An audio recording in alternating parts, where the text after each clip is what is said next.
Morning or good afternoon, everyone. I'd like to call the meeting to order of the Audit Committee, please. Okay, Mike, any public speakers today? Mr. Chair, there are no public speakers. That is unfortunate. Okay. Right. All right, next we'll approve the December 12th minutes. May I have a motion? I get, you can second? Can you second? Great. All in favor? Aye. Well, that's it. There's only two of us, so I guess that's two voting members, so there's no, that's it. Okay, great.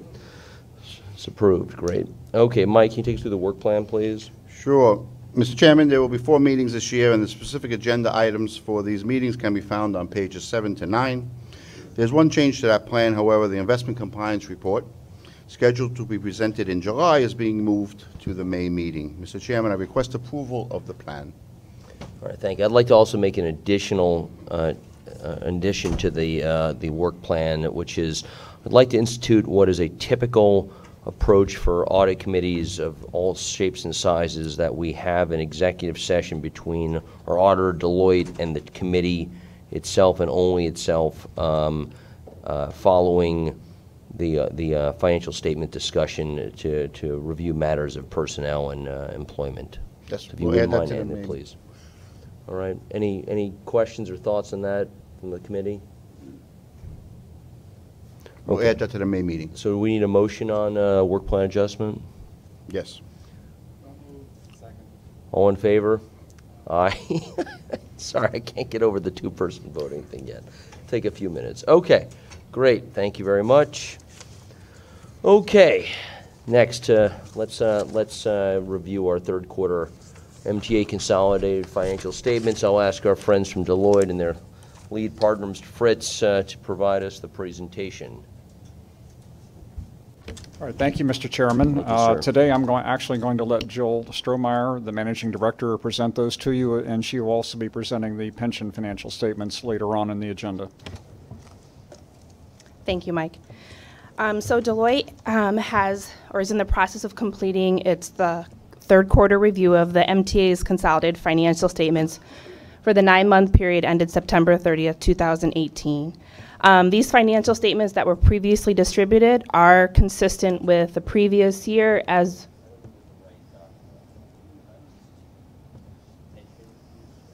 that's the pension.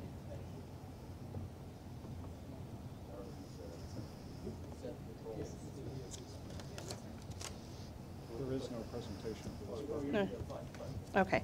Continue, Jill, sorry. No problem. So the financial statements in front of you are consistent with the previous year's financial statements as well as the previous quarter's financial statements. There were no adjustments to these financial statements as a result of our procedures, and there were no changes in accounting policies or principles for the third quarter. As a result of our procedures and upon your approval, we are in a position to issue an unmodified opinion on these financial statements, which is a clean report. Thank you. Well, that's to the point. Are there any questions on the Deloitte report from my colleagues? Okay, well, I'll share some because it's part of our, I feel my obligation just to ask you guys some questions to keep us on our toes and you on yours. And I'll hit a couple of them. But the first, which is a very minor request, I have this on a couple of other boards, and this may sound incredibly superficial, but I promise you with my eyes as they are aging, it will be helpful. The massive diagonal draft stamp. I work with one of your colleagues or your competitors, Grant Thornton, on another board, and the opening sentence of the report states that at the request of the board of blank entity that I'm on, we have removed the draft stamp for purposes of transparency and clarity in the reading of the draft, but this is still a draft report. If you would not mind consulting your colleagues at Deloitte about a way to read this, because I will tell you that it is, at least for me at least, having this enormous diagonal red thing across every single page is an impediment to my reading of it. And I'm not being funny, Yep. I'm being sincere. Yes, thank you. Any reactions to that request?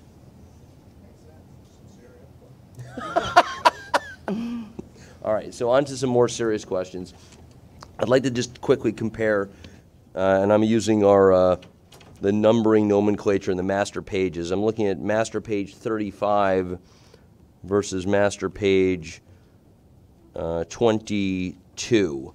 I'm trying to understand the differences between the restrictions for capital assets.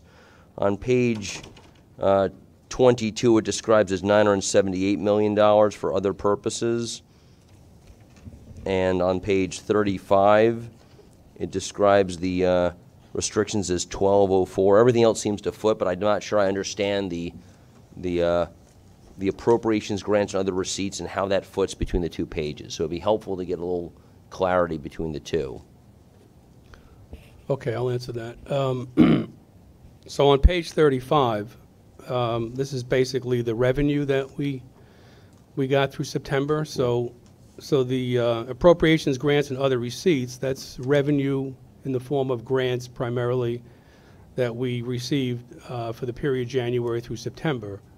So that revenue, if you look at page 2022, that revenue, when it comes in, it gets spent, and it gets converted into a fixed asset. Okay. So basically, if you look at the net investment in capital assets of $29 billion, that revenue winds up flowing into there on the balance sheet. Okay. So.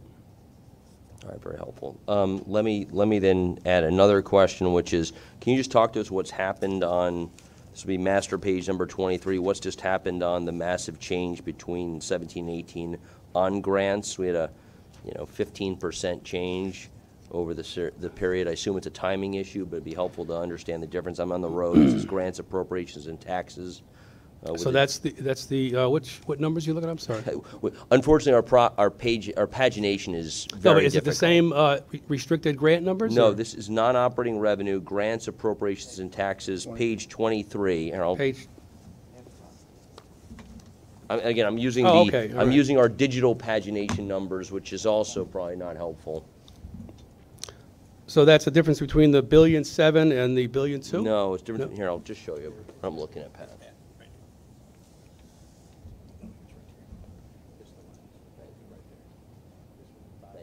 Oh, that one there, yeah. Well, those would be revenues that we get in the form of subsidies and taxes. And the part of that difference there is this year we got SAP subsidies from New York State and New York City.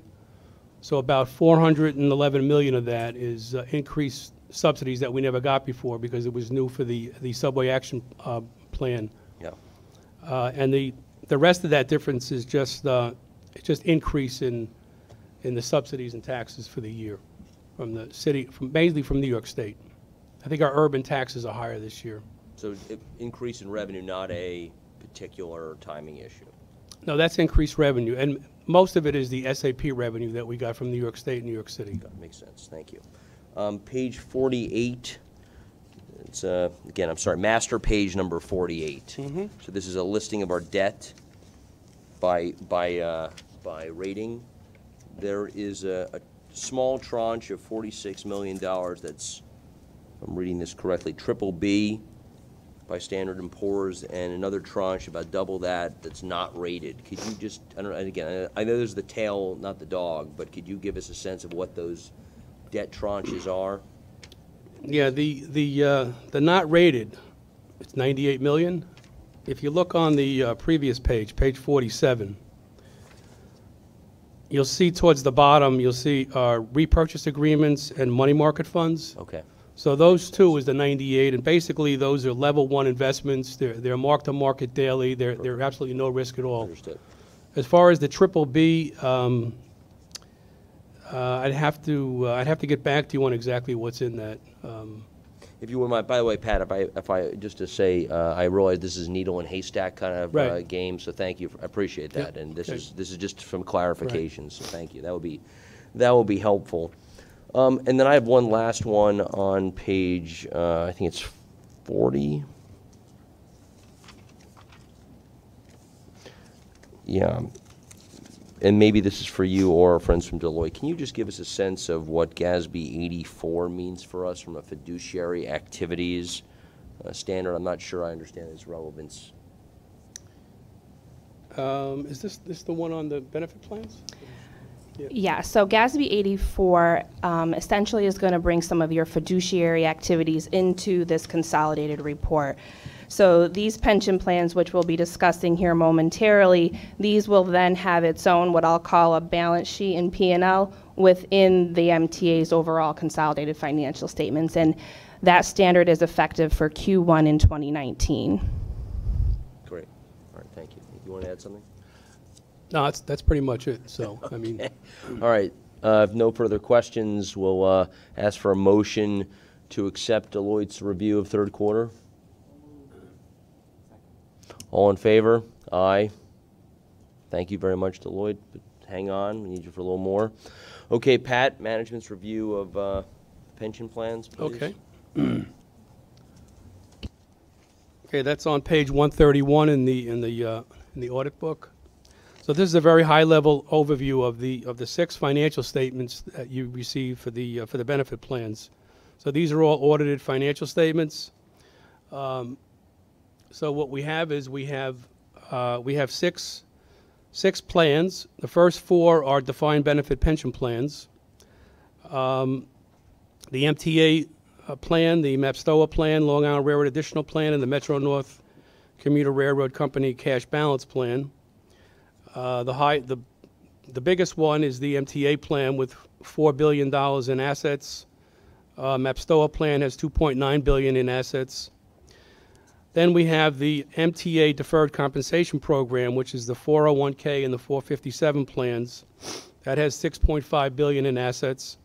And then finally, we have the MTA Retiree Welfare Benefits Plan, otherwise known as the OPEB plan, and that has $370 million in assets in it. The financial statements are prepared in conformity with general accepted accounting principles, using government accounting standards, otherwise known as GASBs. There are 4 sections: the MD&A section, the basic financial statements, the notes to the financials, and the required supplementary information. For fiscal year 2017, we had 2 new GASBs that we had to consider, GASB 73 and GASB 74. GASB 73 had no impact on the MTA's pension plan financials. However, GASB 74, which replaces GASB 43, there's a calculation of the net OPEB liability, which is reflected in the RSI, and at year end, you'll see that that liability is now reflected in the MTA's financial statements. There were some changes in the actuarial valuation timing and actuarial assumption changes. So not major changes for the benefit plans. And then next we have a summary of basically the funded ratio of the pension plans. So we have the first 4 are the single employer plans. Those are the 4 pension plan financial statements that you have. The total pension liabilities are $10.2 billion. The plan assets are $7.9 billion. And the difference is $2.3 billion, which is the amount that's unfunded. So the unfunded ratio there is 77.5%. for the MTA single plans. Next, we have the multi-employer cost-sharing plans. So these are the plans that the MTA participates in with NISLR's, which is the New York State plan, and NYSER's, the New York City plan.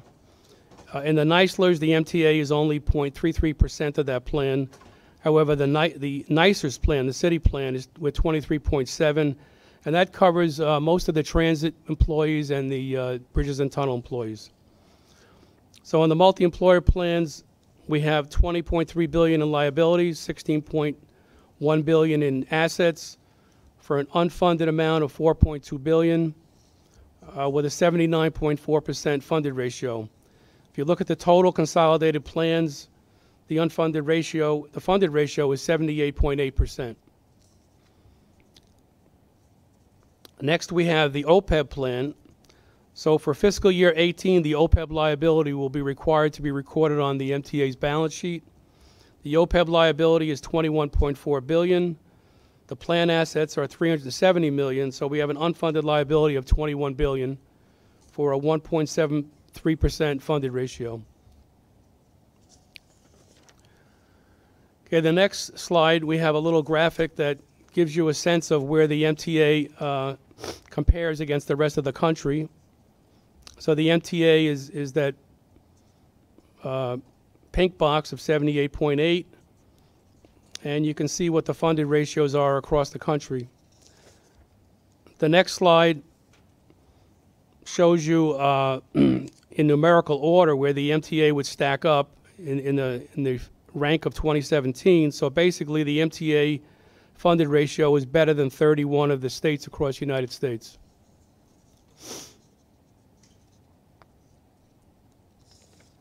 And then finally, we have a graphic of the OPEB funded ratio across the country. And basically, most states fund the OPEB on a pay-as-you-go basis. So if you look at this, New York State is probably less than 1%. The MTA is 1.73%. But generally, it looks like it's, you know, there's a few that are 30% funded. But as I said, most governments will fund on a pay-as-you-go basis on the OPEB liability. Thank Any you. questions on that? Any questions? Okay, I have two. One, I'm a little confused that we are materially worse than the state of New York, which is obviously the state in which we're in. So can you just explain that to me a little bit? This is on the pension or the? Yeah, the one the chart you just showed me. Oh, the OPEB. No, not on the OPEB, on the state pension funding. Oh, that one there. ratio. Well, yeah, see, for that one, Can you just help us understand that one? 'Cause New York State is 94.5. No, right, exactly. That's the Neisler's plan. Right. That's a very well-funded plan. So, I mean, if you look at the chart before that, this one here. Yep. I think I lost it.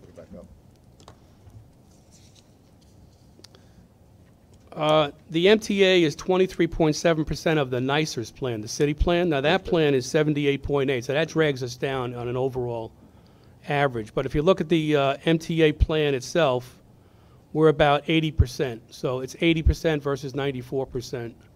Right, I'm asking the question, which is, in some ways, is if New York is materially better for their other plans than ours, do we have some obligation to consider how to fund at a level that is more equivalent to the state in which we're in?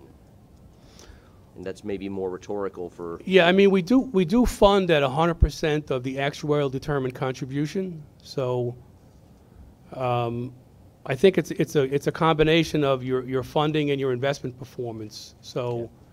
You know, possibly New York State has better investment performance than we do, but Well, if we're all in the state of New York, would it be valuable to look into how we could sort of draft off then states' investment guidelines and vehicle to perform better? Because if there's a performance issue, meaning investment returns, should we be finding a way to work together with the state to achieve their level of returns? If we're sub-scale relative to the state, is there a way to work on that? Right. yeah. Right.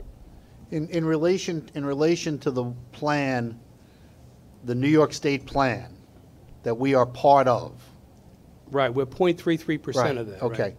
because it applies to all other public employees in the state of New York. Right. Mainly local government employees. Right. Including school districts, I know. When the controller sets a rate for payment by local governments, which he does every year, does that same rate apply to us? Yes. For the portion that we're in? I believe so, yes. It's So, Yeah. so we pay for that what he believes is the appropriate amount that all local governments and everybody else pay so that the state plan can be 100%. correct, right. We don't do that. We don't pay the same rate for the plans that we are not included in New York State, our own plans, because if we did that, we would have to provide a substantial amount of other money to that, which we could not then use for something else, I assume. Well, Since you count the same money twice, I'm not an auditor, and even I figured that one out. So I assume we pay a lower amount to our plans than we pay to the state plan. Per employee, not in total, but per employee. yeah, I'd have to do some research on. I don't have an answer for you on that. I mean, like I said, we do fund 100% of what the actuary determines our contribution Right, should be. So, right. So I'm not arguing we Right. should put more money in, right. the more money we put in the pension plan, the less money we have to fix the signal. Right, So right. I'm not arguing that context. I was just looking at the comparative nature of what we pay the state of New York plan versus what we pay our own plans On a per employee on a basis. per employee basis. Yeah, that I'd have to do some research on and get back to Okay, you. but that Yeah. could be analyzed in Yeah, that yep. context, what the difference is. Yep, Okay. yep. Because each year, the school districts yell when the controller increases the rate. Because when he Right. increases the rate, that's more money they have to send to the pension plan Right. that they cannot use for educational purposes, Right, whatever that right. might context. But that would be the same issue we would have, because if we send it to the state of New York for the pension plan, we can't use it to clean the cars or anything else we may want to do from a transportation point of view. Right. Okay. Yep. Thank Mike, you. did you want to say something? No. So my second question, Pat, is, and maybe Deloitte's view on this as well. If under now GASB 74, we have to include OPEB as well as the pension benefit itself, and the comparison shows that we're funded at 78% or 79% for the core, for the pension itself, and at 1% for OPEB. How do we, the performance comparison is not nearly as specific from your Pew Charitable Trust's analysis, and I don't know how well we're doing on funding of our OPEB relative to peers out there. And do we need to start looking at that as a combined analysis for the way we're funding, given whether the GASB or just appropriate approaches? Yeah, I mean, like I said, it's, I read in this graphic for the OPEB funding, the narrative behind this basically says that on average, states are about 30% funded for OPEB. So obviously, we're nowhere near that. But Right. you know, it's, And now that we're carrying it on our books as an actual liability as opposed to being Right. off balance sheet, it's worthy well, of well, now it's going to stand out more. So right. Sir.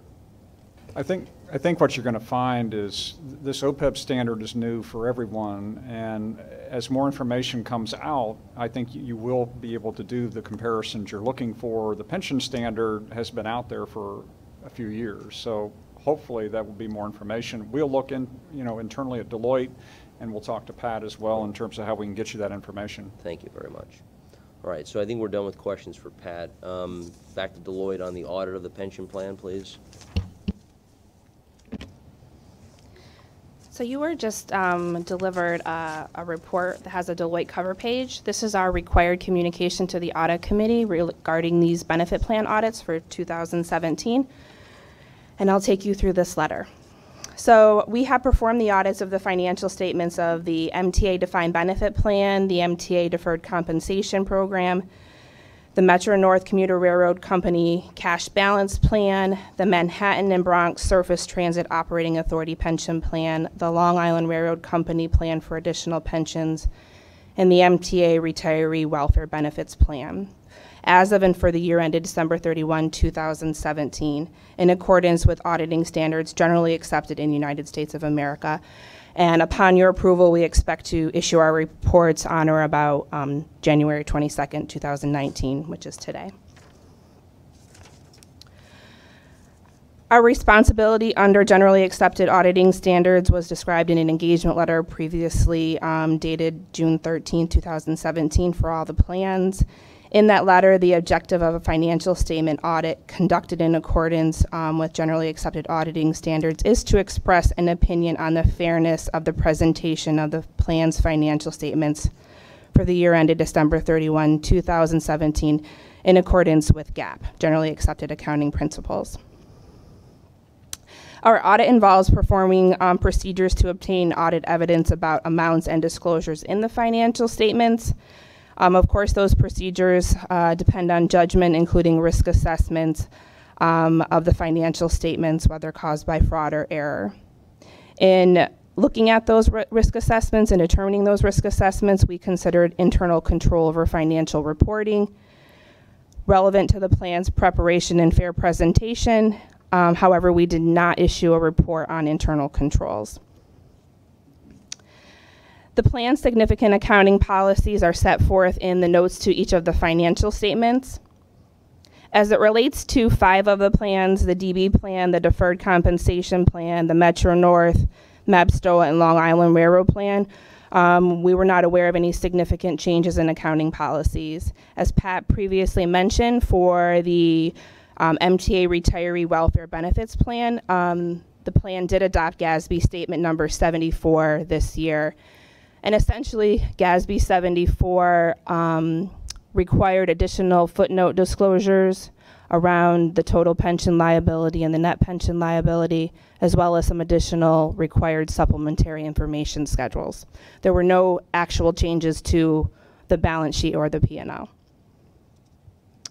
Accounting estimates are an integral part of the financial statements prepared by the plan's management. Some of those key estimates include the fair value of investments, the actuarially determined contribution, the total pension liability, the total net pension liability, the total OPEB liability, and the net OPEB liability. We are not aware of any significant changes in accounting estimates other than the adoption of GASB 74 for the OPEB plan. During our audit, we are not aware of any uncorrected misstatements or materially corrected misstatements as a result of our procedures. We did not have any disagreements with plans managements during our audits of the financial statements. We are not aware of any consultations that plan management may have had with other accountants or auditing firms related to accounting matters during the year. We had the full cooperation of plan management and their staff during the course of our audits. Attached to this letter are what we call the management representation letters, which are required communications that management must provide to us prior to the issuance of our report. So there are 6 draft letters attached to the back of this letter. We did have an emphasis of matter paragraph in our opinion for the OPEB plan this year related to the adoption of GASB 74, very similar to the modification we had in the pension plans when GASB 67 was adopted. It is still a clean opinion. It is just an emphasis of matter, letting the readers of the financial statements know that a new accounting standard was implemented in the current year. On pages 5 through 7 of this letter are other matter paragraphs that I'm required to bring to your attention. Essentially, these are just paragraphs that are required to be, in our opinion, that tell the reader that there is really required supplementary information included within the financial statements. And the required supplementary information is a requirement of GASB. And that's all I have as far as prepared remarks. Any questions? So on the page 2 of this document, it mentions MTA and it mentions MABSTOA and it mentions LIRR and Metro North. What about New York City Transit? Where would they fit into this? New York City Transit is part of the city's pension plan, which is audited by another firm. Okay, thanks. The Metro Norm. 2 questions. So I just want to reiterate. Oh, actually, the first one is, of the supplemental information, is there anything you'd like to highlight from those virtually identical looking paragraphs that we should be noting? They read like boilerplates to me, but since the word assurance moves slightly in the last row, and I've read them multiple times and I don't see any differences, is there anything you want to highlight? Essentially, they all say that there's management discussion analysis in each of the financial statements, along with certain schedules in the back related to ratios as well as the net pension liability numbers. They are exactly the same. On page XX, which is quite a very long page, I'm sure. The reason we do that is because the pagination is still being finalized, Okay. yes. Second question, it would be helpful if you give us a couple of examples of the tests you do for the pension plans, whether that be on the assets that are in the plan, that go into the plan, and or payments that come out of the plan, just for our own edification. Yeah, so as part of our pension audits, our main areas of focus are investments. Of course, investments make up the largest balance on the balance sheet. So we do a fair amount of work on your investment testing. We are making selections, and we are going to an independent third party to verify price at the end of the year. We're also making certain purchases and sales selections throughout the year to verify price there as well, to determine that the unrealized gain loss is correct at the end of the year. And then another area that we focus on relates to contributions. We are making a selection of both employer and employee contributions and tying them to audit evidence and support. We are looking, again, on the employer side, most of those contributions are actuarially determined. So I'm involving an actuarial specialist to gain comfort over the amount of the employer contribution. And then we also focus quite a bit of time on benefit payment testing. So the amounts that are going to participants, retirees, dependents, spouses, whatever the case may be, we're making a selection and going back and actually recalculating it depending on the formula, whatever formula is relevant for that individual based on the plan document.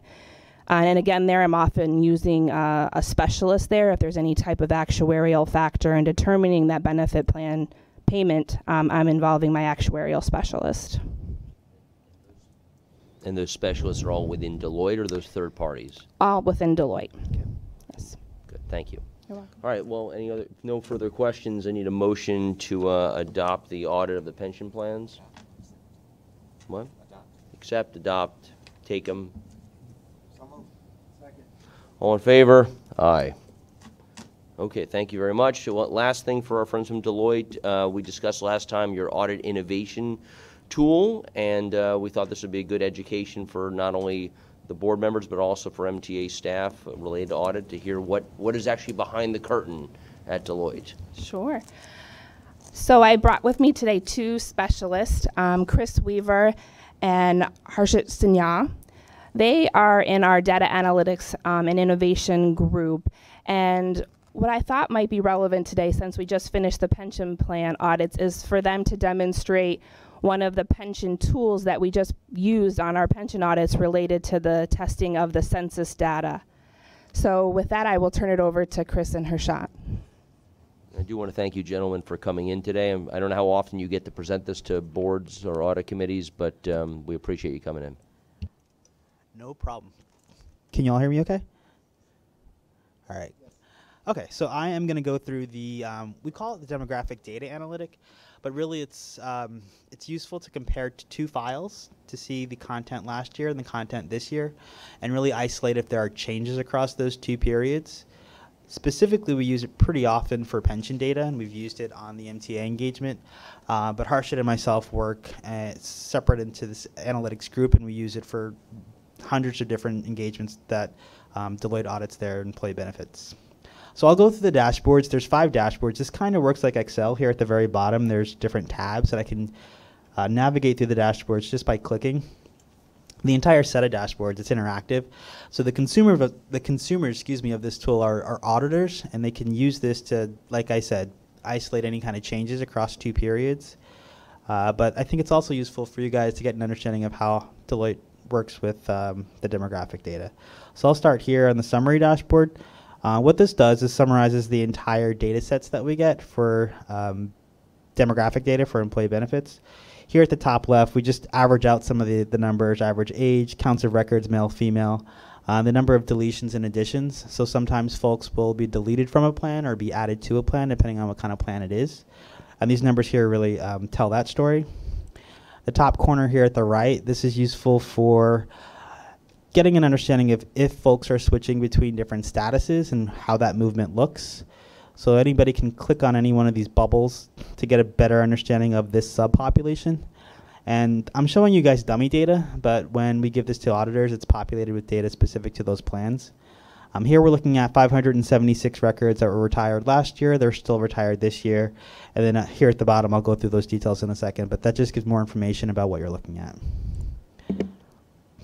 So in the center left here, these are the different attributes that the audit auditors tell us that they're interested in seeing, whether or not there are changes to those values or if those values are identical last year and this year.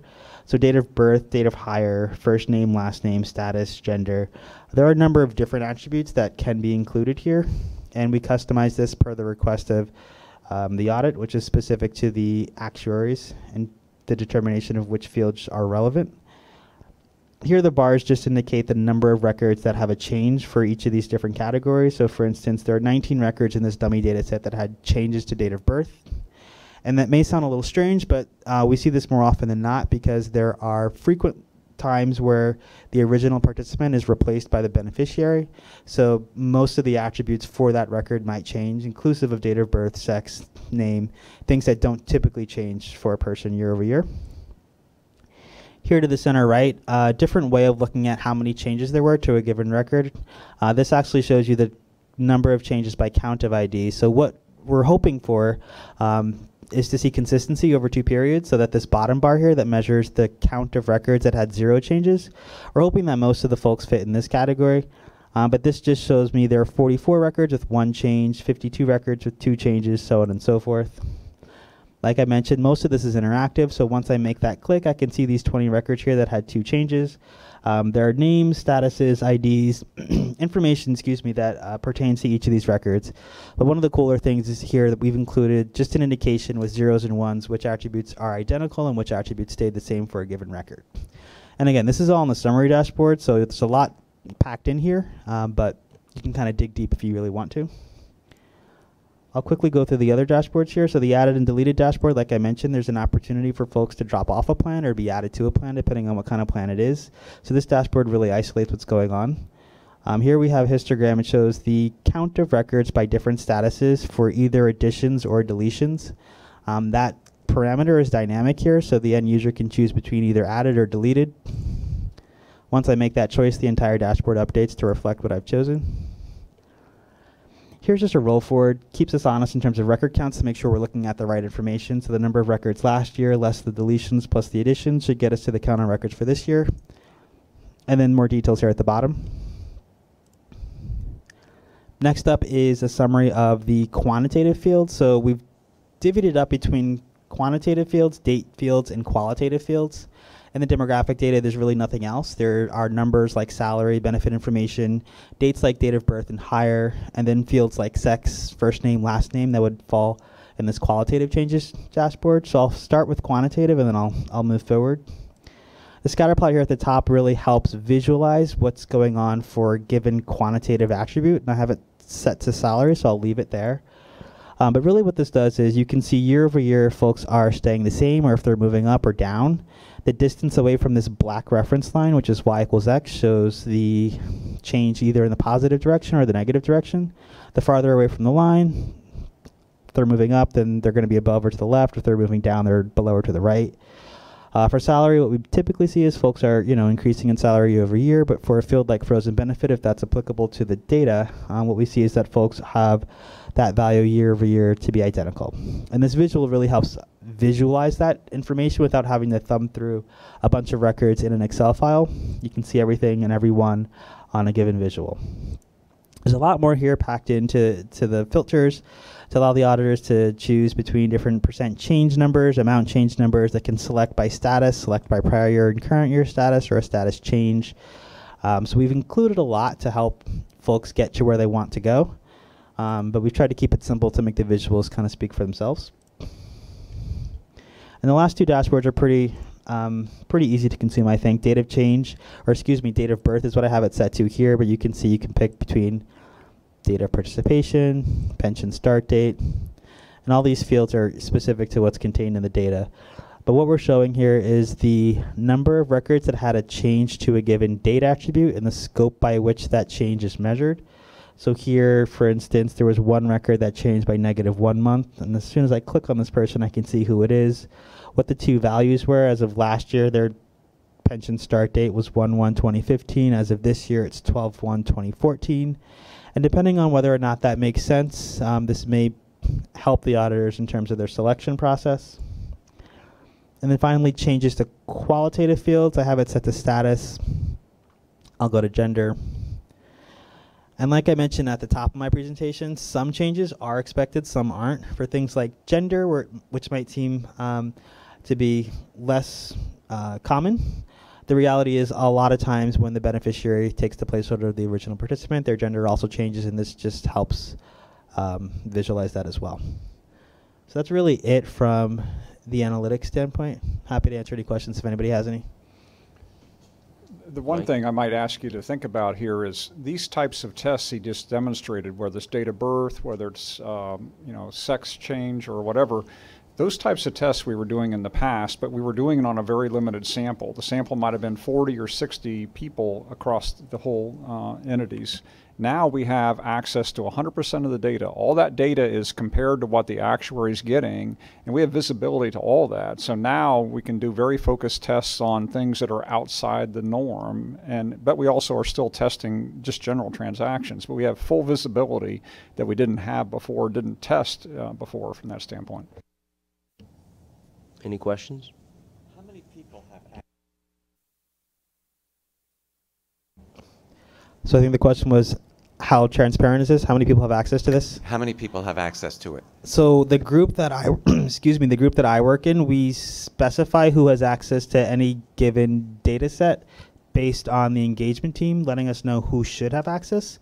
And then for a given engagement, myself, I'm the manager, then I'll have someone that prepares these, and someone that reviews these. So all in all, about 4 or 5 folks, plus the folks on the engagement team.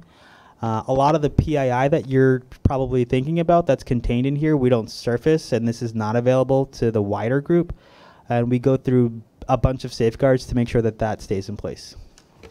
And at the last meeting, we also talked about the fact that we're using another tool called Deloitte Connect that allows all information we receive to go through encrypted methodologies before it even goes to us as an engagement team.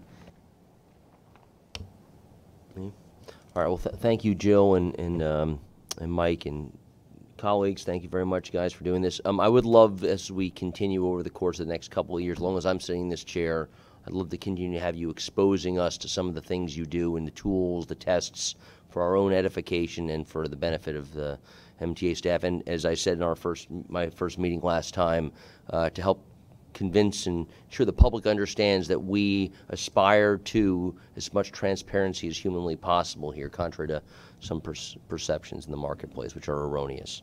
So thank you, Deloitte, for coming today. Next, we have the Department of Diversity and Civil Rights, Mike Garner, for update on performance measures.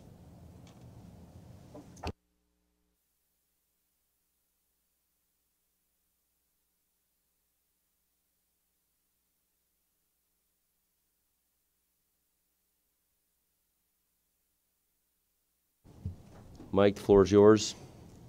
Yes, afternoon. We're going to give you a overview of our site visits, of our closeouts, and a quick overview on the MWBE results on third track as requested by MTA Board member Mitch Pally. So, Naeem then. This slide shows the contracts closed out at the end of last year. So over 1,300 contracts were closed, with the additional 28 in progress, as well as another 33 which were pending agency action. The next slide shows a progression of contract closeouts over the last 4.5 years. This slide shows the site visits performed by our staff. For 2018, 667 visits were performed, and the average for 2018 was 56 visits per month. The last slide, as Mike mentioned, is the report on goal attainment on Long Island Railroad's third track projects.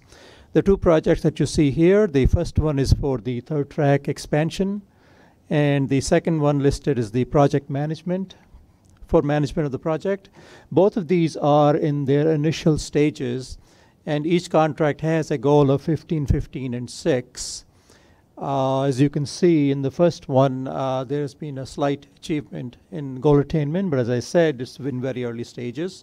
However, in the second one, as you can see, there has been substantial achievement in MWBE and MBE and WBE goals, although that is also in its initial stages.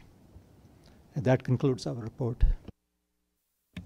In relation to the first one, which is obviously one that just started or has been there for a limited period of time, obviously the numbers of where they have attained are significantly below the assigned goals. How long does the contractor or contractors have to attain the desired goals? To the end of the contract. And on a large contract like this, a lot of the MW and SDVOB firms may work at the beginning, in the middle, or towards the end. And so we are effectively monitoring this every month. And my staff is also involved in the monthly meetings with a respect to the contractors. So so you're aware of the contracts that the contractor, the subcontracts that the contractor provides to other companies, and whether those subcontracts meet the goals themselves. Yes, so we get a update once every month, and the prime contractor is required to report their MW SDVOB payments in a portal, and then the certified firms have the ability to enter the same portal to verify the payment. But this contract is one of our top priorities. Right. We are on this monthly. And the only companies that can comply under the MD are companies that are certified by By the MTA state. or by the state. Yes, they are. Every certification is certified by Empire State Development Corporation. They are the only entity within the state of New York who certify firms for the 96 state agencies and authorities. So every company that gets a contract that we count against the percentage has to have already been certified by Empire State. Yes. Okay. Yes. Thank you. Yeah. That's SDVOB. You good? Is there any Yes. other questions? I wanted to just thank Naeem Din. This is going to be his last meeting. He's going out to greener pastures, and I wanted to just thank him for his leadership. An effective offense has a great inside and outside game, and he worked inside to make sure that these reports were accurate, and I just wanted to congratulate him and thank him personally in this setting. Thank you. Thank you, Mike. I'll be here for the diversity committee, but this is my last for the audit committee. Thank you, sir. Thank you, sir. Appreciate it. Thank you, Mike. Thank you. All right, great. Let's move on to the audit plan status for 18 and our 2019 plan. We'll need to take a vote on the 19 plan. So, Mike Fusilli, you have the floor. Thank you, Mr. Chair. And I'd like to invite my three direct reports up here.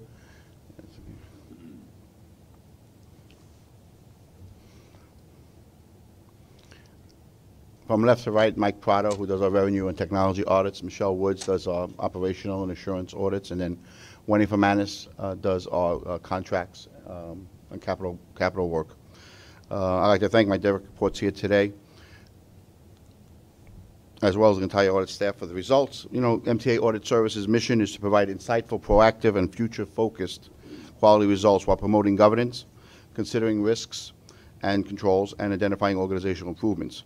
This year, 2018, we made 472 recommendations to improve transparency, governance, and internal controls at the MTA while reducing risk. One of the things I'd like to talk to you about, one of the highlights in 2018 was our commitment to the FTA, our funding partner, on our Sandy work, the expenditures and internal controls over the money that we're spending at the MTA to improve the system. Since 2013, we completed 112 projects and made 296 recommendation and adjusted costs by $60.2 million. We shared our results with the FTA and the MTA IG's office through our Sandy Oversight Committee that we established with the approval from the Audit Committee when the Sandy occurred. This work will continue in 2019 as well as through the completion of the Sandy work. And some work that we did in 2018 involved Clark Street Tube, Metro North Power infrastructure rehab, and prevailing wage work that we would do as well. No, hopefully there will be.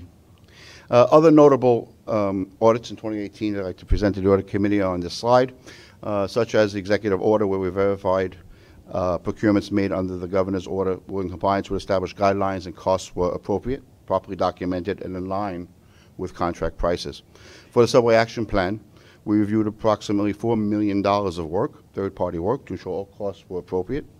As it pertains to safety, our Metro North sleep apnea program, we found the program at Metro North for locomotive engineers was working as intended. Along safety at Long Island Railroad, we looked at compliance with the train approach warning system in response to the National Transportation Safety Board safety recommendations. We performed a follow-up and performed a review of their use of the train approach warning system and found it was effective and in compliance with federal and agency requirements. As far as our efficiency work that we do in order to make sure we're spending our money wisely, Subways took corrective action on our prior audit recommendations, and Subways was able to reduce the most recent 2-year invoice payment by $4.7 million. And then, as has been discussed recently, fare evasion, our work in fare evasion, through the use of spotters, we provided independent assurance to assist management in validating that the commuter railroad conductors and ticket sellers are collecting and reporting appropriate fares in accordance with our policy and procedures. At this point, I'd like to talk to you about our 2019 plan. These are the risk assessment sources that we use to identify the audit universe, meaning what do we audit at the MTA and its agencies. We use the strategic plan, financial data, board reports, from which we build our plan, and it's tied into the MTA mission statement that's cited on this page. The main objectives of our risk assessment process was to assure ourselves that risks to the MTA in achieving its business objectives were fully defined and understood, that the universe of auditable areas were identified, and that there's no gap of audit coverage. We solicit input from management as well, going up to the chairman of the MTA as well as the audit committee chair, and obtain their views on risk and key strategies. And in the past, we always meet with Deloitte to get their input into our plan as well, to coordinate our work with theirs as well. So, as it pertains to the risk assessment, all agency risk assessment, we identified 612 auditable units. What's an auditable unit? An auditable unit is a candidate for audit, such as fare evasion, track maintenance, overtime, things that we discussed at the audit committee, things that are discussed at other committees as well. The result of our risk assessment identified 145 audits that we will do in 2019. I'd like to show you a sample of those audits. Snapshot of them in the 2019 plan. We're covering a vast array of MTA activities that include operational areas such as bus depots, maintenance shops, to bridges and tunnels. We'll also review operating improvement plans, something that's new for 2019. New York City Transit Fast Forward, Metro North Way Ahead, and Long Island Railroad Forward Plan to make sure the resources, the fund spending, spend properly, efficiently, and effectively. But there's other activities to do as well. Long Island Railroad and Metro North on-time performance that we discussed with the chair. Fare evasion, certainly on everyone's mind. Positive train control as it pertains to safety. Transit wireless, a very important contract with revenue streams to the MTA. Cybersecurity, not only a threat to just the MTA, but I guess to global companies around the world, making sure that our systems are secure. Timekeeping, overtime on an everyday basis, as well as our commitment to the FTA on Superstorm Sandy. All of these activities went over in detail with each agency president as well as the operating director, Ronnie, and chairman, the acting chairman. So at MTA headquarters and its agencies, this is how our resources are allocated in 2019. Our challenge is to provide a balance. Our challenge is to provide a balance of audit coverage for the MTA and its 6 agencies. These percentages have been reviewed as well with agency presidents, the managing director, and the acting chairman. So in 2019, and in alignment with the MTA mission statement, we'll focus on work on risks and the control environment. And we'll continue to coordinate activities throughout the year with the external auditors, city state controllers' offices where we serve as the liaison, and of course the MTA chief compliance officer. So with that, I'd like to get approval for the 2019 audit plan. Let's first get some questions, if there are any, on the audit plan for 19 or your 2018 activities. Yes. One of the things listed was the procurement task force Yes, the issue. cost and containment. Cost containment, procurement, whichever they're Sure. two different committees, but they're kind of put together in that context.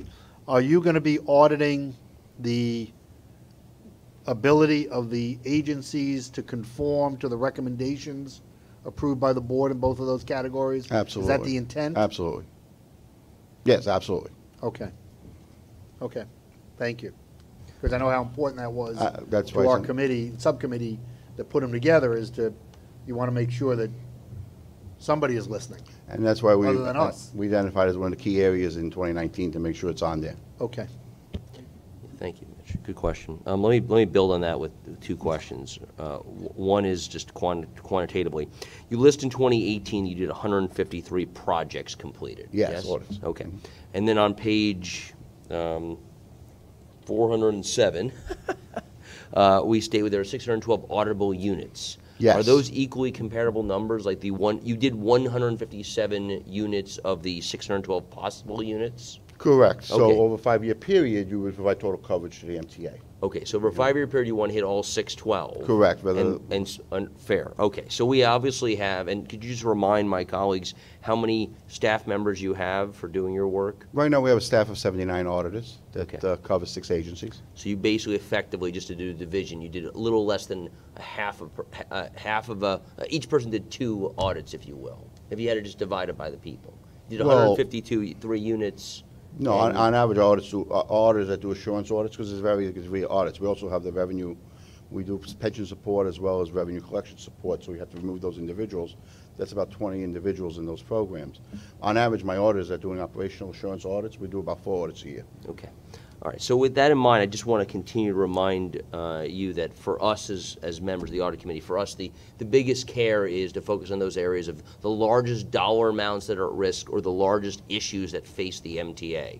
That doesn't mean that smaller topics are not valuable, but as Mitch alluded to with the notion of procurement efficiency, or you mentioned with fare evasion, as you can tell the tenor of the topics and all the conversations you've had, focusing on those things that are of greatest value to this organization is critical. Not necessarily that you've found savings, because that maybe there is nothing wrong, but that you're looking at those areas of most value is the thing we care the most about. Absolutely.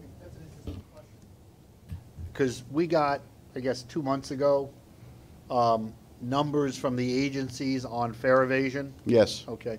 Was the audit group involved in the formulation of those numbers? No, we weren't. You weren't. Nor would we, because that's really responsibility of management to come up with that.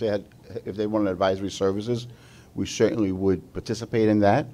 But our objective in 2019 is to make sure that their assumptions and their rationales for coming up with that number is good. Well, not only coming up with it, but how we are, I don't want to use the word attacking the problem, but Addressing the problem, formulating a plan to Absolutely. reduce it significantly, which I think is everybody's goal. Absolutely. In that context. So the audit group would look at both how the number was prepared. Absolutely. And what has happened since then in relation to what is being done to formulate the number. The corrective actions you take based on the problem that you have. Thank you.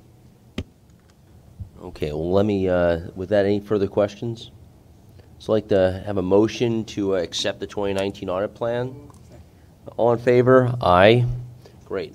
Okay, now I'd like a motion to move into executive session, discuss the security of sensitive data at the MTA. Can I have a second? All in favor? Aye. Okay, we're moving into executive session. We'll return. Sure. Yes. Yeah. Can I have a motion? Can you move things? You can only second. All right. Great. Like a motion to adjourn. Second. All in favor? Aye. Thank you. Have a good day.